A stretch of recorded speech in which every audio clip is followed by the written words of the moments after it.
Stéphanie Hannet, bonjour. Vous êtes en charge des rencontres et de l'animation au sein de la librairie Coiffard qui fête ses 100 ans cette année. Est-ce que vous pouvez nous raconter l'histoire de la librairie, qui l'a créée et comment ça s'est fait? Bien, la librairie Coiffard porte bien son nom, c'est celui Achille Coiffard, qui est le créateur de la librairie. Achille, il est né pas loin d'ici en 1896, à Pont-Saint-Martin. Son papa était sabotier, sa maman s'occupait des enfants à la maison. Et puis 1896, vous imaginez bien, c'est la génération qui part se battre sur le front. Et donc en 1915, Achille est mobilisé. Il est mobilisé dans l'infanterie et il va être blessé en 1917. Il est gazé en fait, ce qui lui vaut une convalescence assez longue. Il reste plusieurs mois sur son lit d'hôpital et la légende dit, mais nous on a bien envie de le croire, que c'est à ce moment-là qu'il découvre le goût de la lecture. Pourquoi ? Parce qu'en fait il a une formation de pâtissier, Achille, et lorsqu'il revient, lorsqu'il est démobilisé en 1919, la première chose qu'il fait, c'est qu'il s'achète un pas de porte au 10 rue de la Fosse, donc dans la même rue que la librairie Coiffard actuelle, mais de l'autre côté. Et là, il installe un cabinet de lecture avec son épouse. Donc, pâtissier en partant à la guerre et installant un cabinet de lecture en revenant, il y a certainement eu quelque chose qui s'est passé sur ce lit d'hôpital. Et donc, 1919, donc il y a 100 ans, cette première librairie Coiffard. Donc, à l'époque, c'est plus salon de lecture, il expose ses livres d'art le dimanche, vous voyez, puis plus le temps va passer, plus ça va ressembler à une librairie. Et en 1939, il achète la parfumerie Saradin, qui était le 7 rue de la Fosse et qui est donc la librairie du côté de tome 1 aujourd'hui. Donc 1939, c'est le début de la guerre, mais il est réformé parce qu'il a des lésions pulmonaires liées à sa blessure de la Première Guerre mondiale. Donc il va pouvoir continuer à exercer son métier pendant la guerre. Et puis la librairie se développe, ça fonctionne, ça marche bien, toujours un beau rayon art, il va y avoir de la presse aussi. Pour ceux qui sont fans de Jacques Demy, il y a une scène de Lola qui est tournée dans la librairie Coiffard. Et puis 1944, son gendre André Blanchard rentre dans l'équipe. C'est lui qui reprendra la librairie à la suite d'Achille qui meurt en 1976. Et puis, troisième direction, ce sera Marc Guillon qui arrive dans les années 80. Je crois qu'il rachète en 84 la librairie. Et puis enfin, Rémi Ellinger qui est le directeur actuel. Donc en 100 ans, 4 directeurs. Je trouve que c'est beau. Ça fait une équipe qui reste. Alors, qui dit 100 ans dit 100 événements qui vont avoir lieu donc dans Nantes jusqu'à la fin de l'année. Est-ce que vous pouvez nous en donner quelques-uns, sachant que vous avez un site qui est consacré à cet événement? Est-ce que vous pouvez nous rappeler le nom du site? Oui, bien sûr. Donc, vous retrouverez vraiment toute notre année sur ce site qui s'appelle lesiècledecoiffard.fr, tout attaché. L'idée, c'est de se dire que 100 ans, c'est pas tous les jours, donc autant le fêter sur toute l'année. Donc, on avait envie, il y a un lien déjà qui a été créé avec le lecteur depuis longtemps, mais on avait envie d'inventer encore d'autres liens et de créer encore d'autres choses. Donc, alors, tous les mois, il va y avoir un mois thématique. Ça a déjà commencé. Janvier, c'était le polar. Février, l'histoire. Mars, c'est le mois des arts. En avril, ce sera la bande dessinée. En mai, le voyage. Et en juin, la santé et le bien-être. Donc, vous voyez vraiment des thématiques très différentes pour montrer aussi que le livre, ça concerne toutes sortes de sujets et que ça ouvre sur un monde vraiment très vaste. Donc, les mois thématiques, l'idée, c'est de toujours proposer une rencontre dans la librairie et puis une rencontre en dehors de la librairie avec un partenaire sur la ville, et puis toujours aussi proposer un atelier jeunesse. Ensuite, il y a plusieurs concours. Un concours de nouvelles qui a déjà démarré là, à la fin du mois de février, donc a commencé le 25 février. Il n'est pas du tout trop tard, vous pouvez tout à fait vous inscrire. Vous avez toutes les informations sur le site lesiècledecoiffard.fr. Il y a un thème à ce concours de nouvelles qui s'appelle « C'est à la page 100 ». Vous avez 100 jours, donc jusqu'au 5 juin, pour nous donner votre composition. Et puis donc il y aura un jury formé de plusieurs personnes qui délibéreront et le gagnant sera annoncé le 6 juillet avec un atelier d'écriture à gagner et des livres à gagner, bien sûr. Il y a également un concours de pâtisserie qui est organisé. L'idée, c'est de créer le petit coiffard sur le modèle en tout cas du petit Lu. Non, ce ne sera pas forcément un biscuit, mais en tout cas plutôt une pâtisserie. Le petit coiffard, alors ça c'est plutôt un concours qui est destiné aux professionnels, hein. Et puis, il y a un concours photo sur le thème « Je lis, tu lis, il lit, nous lisons, vous lisez, elle lise ». Et là, c'est une nuit dans la librairie qui est à gagner. Le concours démarrera à la fin du mois de mars. Pareil, vous aurez toutes les informations sur le site. Et cette nuit dans la librairie sera la nuit du 7 au 8 juillet. Donc déjà, si vous voulez participer, vérifiez que vous êtes bien disponible ce soir-là. Ça, c'est pour les concours. Ensuite, on a voulu aussi un peu s'inscrire dans le territoire. Et il y a un événement quand même touristique et culturel qui est incontournable pour nous à Nantes, c'est le voyage à Nantes. Et donc, on a proposé de s'inscrire dans leur programmation en proposant des dispositifs artistiques. Il y en aura 2, des cabines téléphoniques anglaises qui vont être recustomisées et qui permettront aux lecteurs de rentrer dans la cabine, de composer un numéro et d'avoir en ligne un extrait de l'auteur qu'ils auront choisi. Donc vous faites le 315 et vous avez un extrait de Proust. Voilà, ça rend aussi la littérature vivante.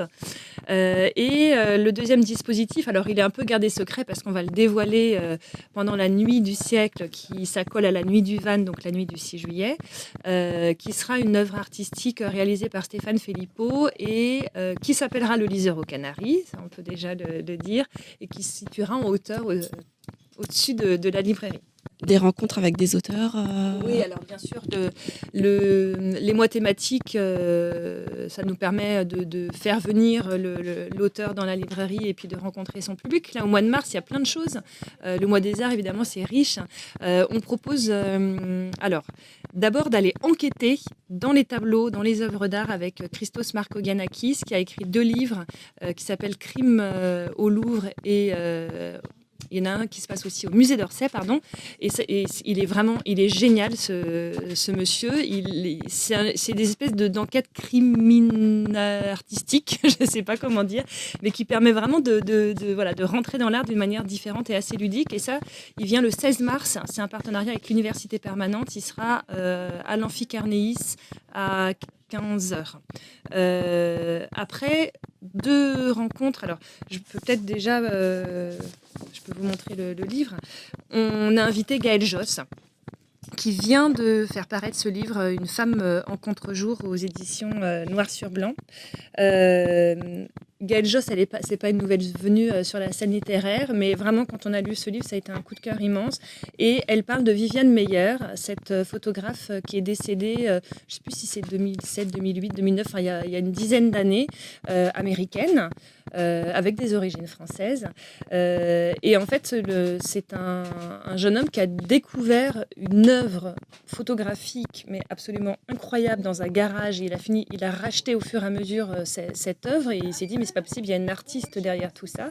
Mais on sait très peu de choses. Il y a une espèce de mystère autour de cette femme qui gagnait sa vie en étant nourrice. Elle gardait les enfants, mais elle avait son appareil photo autour du cou en permanence. Et donc, ce sont des photographies surtout de rue qui sont absolument magnifiques.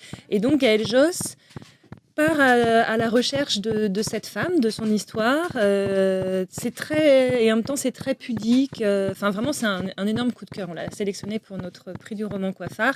Et évidemment, dans notre mois des arts, étant donné que ça tourne autour de la photo. Et puis, on reçoit aussi Jean-Paul Kaufmann le 27 mars. Donc, elle vient le 20 mars, Gaëlle Josse. Le 27 mars, Kaufmann, qui pousse, lui, les portes des églises vénitiennes et qui va chercher un petit peu les œuvres qui sont derrière, et en même temps c'est une introspection plus intime. Et puis le 28 mars, on reçoit Joseph Pontus, vous en avez peut-être entendu parler, un premier roman. Il était invité à la Grande Librairie il n'y a pas longtemps. Ça s'appelle À la ligne, feuillet d'usine. C'est publié à la Table Ronde. Ça n'a rien à voir avec le mois des arts. Là, c'est vraiment parce qu'on l'a sélectionné pour notre prix du roman Coiffard. Et Joseph Pontus, en fait, c'est un cadre d'aujourd'hui qui va tout quitter par amour, qui s'installe à Lorient avec son épouse. Et sauf qu'il ne trouve pas de travail. Il est travailleur social. Il ne trouve pas de travail dans son domaine. Et donc, il va devenir intérimaire dans les usines. Et c'est un intellectuel. Il a fait des études littéraires et en fait cette usine il se la prend dans la figure, c'est vraiment une déflagration mentale et physique, et ce qui va le sauver c'est la littérature, c'est la poésie, et c'est ce qu'il nous raconte dans ce texte qui est plein de fraternité, plein d'humour, qui est écrit avec un rythme, il écrit en vers libre, sans ponctuation, en allant à la ligne, un clin d'œil encore au titre, hein. C'est sur la ligne de production et il écrit en allant à la ligne, et c'est vraiment un coup de cœur formidable.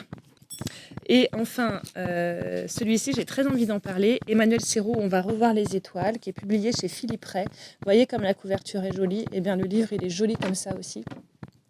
Emmanuel Serrault, il a une 50aine d'années et en fait, il nous raconte une douloureuse expérience qui, je pense, est vécue par beaucoup d'entre nous, qui est ce moment où on a un père, une mère, un grand-père, une grand-mère et qu'il ne peut plus vivre en autonomie chez lui et qu'on est obligé de le placer en EHPAD. Et c'est ce qui arrive à Emmanuel Serrault. Ses parents vivent longtemps ensemble de façon autonome, mais sa maman est très malade et surtout son papa commence à avoir Alzheimer et il ne peut plus s'occuper de sa mère. Et donc il y a cette démarche à faire, mais qui est une démarche douloureuse pour l'auteur, bien évidemment, mais qui nous raconte avec un très joli optimisme, une très jolie lumière.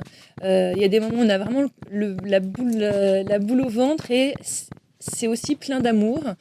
Ça montre que quand ce rock que sont les parents, tout d'un coup ça s'inverse, l'enfant devient le parent et vice-versa. C'est douloureux, mais ça peut aussi se vivre un peu dans la lumière et avec beaucoup d'amour. Donc c'est un gros coup de cœur. Il écrit très, très bien, Emmanuel Serrault.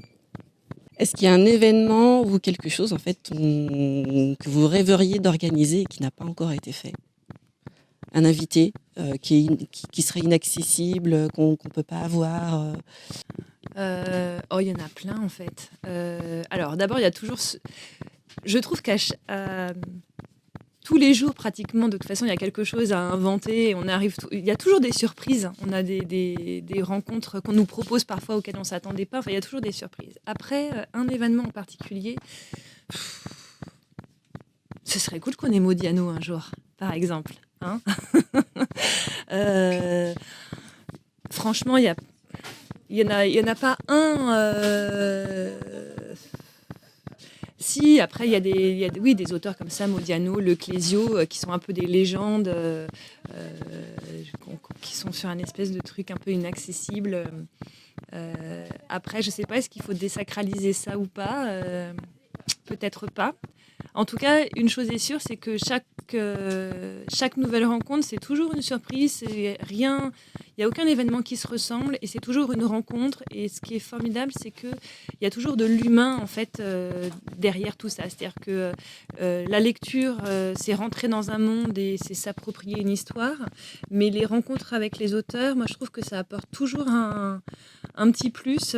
Ça humanise plein de choses. Et dans ce monde-là, qui se déshumanise un petit peu quand même, le contact humain, le partage avec l'autre, c'est quand même d'une richesse formidable.